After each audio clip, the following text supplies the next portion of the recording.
Hello friends, this video on cell part 2 is brought to you by examfear.com. No more fear from exam. So now once cell was discovered, over time, as I said, many scientists discovered many other details about the internal structure of cells, about the various parts or the various functions of the cell. So many other things got discovered with time. So there came the cell theory. So a complete theory came up on cells.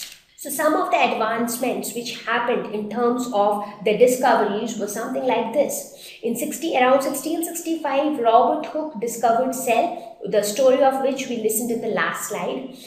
Again, after a couple of years, after quite a couple of years, Robert Brown discovered nucleus inside a cell. So nucleus is again another very prominent structure which is present inside a cell. So obviously it is smaller than the cell because it is accommodated inside it, but it plays a very important role. We will talk about nucleus as we go ahead. So this was discovered in 1833, quite some time after cell was discovered by Robert Brown.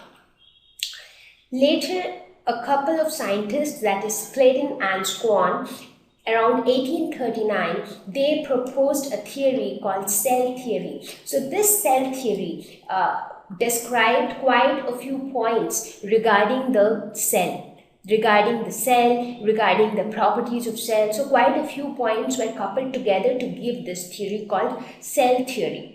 Again, after a couple of years, in 1855, there was a scientist called Virchow, and Virchow gave some modifications to the existing cell theory, which was earlier given by Sladen and Swan. So Virchow made some modifications saying that cells arise from pre-existing cells. That means new cells, they will arise or they will originate from already existing cells. So these were some of the advancements in the field of cell. So let us quickly look at the cell theory. What exactly is cell theory? So the cell theory said that cells are the structural and functional units of life, because as per the microscopical studies also, it was found that the entire body of the living organism were made up of those small compartments called cells. So obviously it was the structural unit, and also later it was found that the functions which are performed by a living organism, the base of those functions were actually performed by the cell. So the cell was the functional unit as well.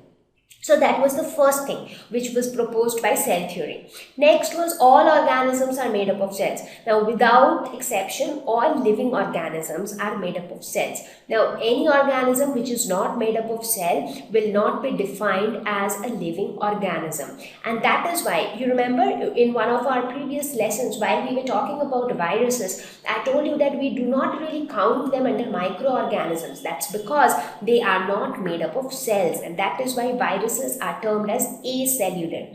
Other than that, you talk about any other living organisms, they are all made up of cells.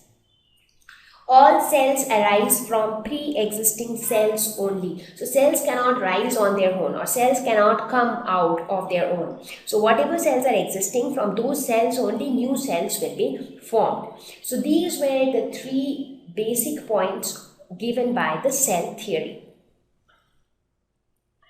Thank you. Please visit www.examfear.com to watch more educational videos with a better experience. Please do not forget to like and subscribe to our YouTube channel for latest updates. Thank you once again.